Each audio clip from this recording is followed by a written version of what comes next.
అవును, నేను చూసా. బట్టలు ఇప్పేస్తే ఆయన ఏం చూడదలుచుకున్నాడు? వాడు బట్టలు ఇప్పేస్తాడు అనుకో, ఏం చూడదలుచుకున్నాడు? ఆయనకి ఏది ఉంటే అదే కదా ఉంటుంది వాడికి కూడా. ఈ భాష ఆయన నుంచి వచ్చింది, ఈ లాంగ్వేజ్ రాజకీయ నాయకులకి, అందులో పోలీస్ ఆఫీసర్లు.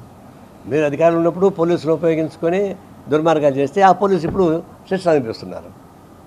మరి ఇప్పుడు మళ్ళీ మీరు ఇదే పని చేస్తున్నారు. గవర్నమెంట్ ఉన్నప్పుడు అధికారులకు చూడాలి. అధికారులు కూడా లక్ష్మణ దాటకూడదు. చెప్పినట్టుగా ఎందుకు చేయాలి వాళ్ళు? వాళ్ళకి ఐపీఎస్ అడిగిపోయిన ఐపీఎస్ఏ కదా, ఐఏఎస్ అక్కడిపోయిన ఐఏఎస్ఏ కదా, ఎందుకు లక్ష్మణ దాటుతున్నారు? చివరికి ఆ గవర్నమెంట్ పోతే ఆ దానిలో పనిచేసే వాళ్ళందరూ మళ్ళీ జైలుకు విషయాలు జరుగుతూ ఉన్నాయి. ఇప్పుడు పోలీసు వాళ్ళు డ్యూటీ వాళ్ళు చేస్తున్నారు. పోలీసులను బెదిరించడం మొదలు పెడితే ఆయన ముఖ్యమంత్రి ఉన్నాడు కదా, అందువల్ల ఇది కరెక్ట్ కాదు. పోలీసులు ఏమైనా చేస్తే అది గవర్నమెంట్ చేసినట్టు లెక్క. మీరు గవర్నమెంట్ని విమర్శించుకోండి, గవర్నమెంట్ మీద మీరు ఫైట్ చేసుకోండి. కానీ అధికారులను ఇంజూర్డ్గా పెట్టడం, ఆ విధంగా మాట్లాడమంటే వాళ్ళ మనోధైర్యాన్ని దెబ్బ కొడతారు. ఒకటి, కొంతమంది మనోధైర్యం దెబ్బ కొట్టి ఆగిపోతారు, కొంతమంది తిరగబడతారు. ఇప్పుడు ఒక ఎస్ఐ ఏమంటున్నాడు, చాలా బూతులు మాట్లాడడం మొదలుపెట్టాడు. అట్లాంటి బూతులు మాట్లాడించుకోవాల్సిన అవసరం లేదు. అట్లాంటి మాటలు కూడా కరెక్ట్ కాదు నా ఉద్దేశం.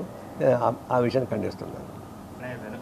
ఎవరు అడ్డు వచ్చారండి? ఆయన ఊరు మహారతను పోయి ఎవరైతే జగన్ని కాపాడుతారో 12 ఏళ్ళకి వాళ్ళతో పోయి చెప్తున్నాడు. పోయి మొగుడిని కొట్టి మోసాలకి ఎక్కినట్టుగా 12 ఏళ్ళగా కాపాడుతున్న వాళ్ళే కదా జగన్మోహన్ రెడ్డి.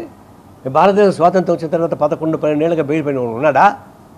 మరి ఎవరు కాపాడుతున్నారు వాళ్ళని? అమిత్ షా కాపాడుతున్నాడు, మోడీ కాపాడుతున్నాడు. మరి వాళ్ళకే వీళ్ళు తమలపాకుతో మంత్రిస్తున్నారు. పోయి ఈ నాటకాలు ఎందుకు?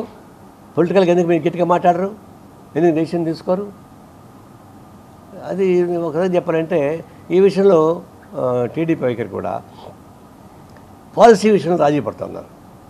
ఇప్పుడు సెక్యూరిటీ కండిషన్స్ మీద ఓటు ఎందుకు వేయాలి వీళ్ళు? అక్కడ భక్తి బిల్లుకి ఎందుకు ఓటు వేయాలని మేము టీడీపీ వాళ్ళు? ఇది అన్యాయం కదా ఇది.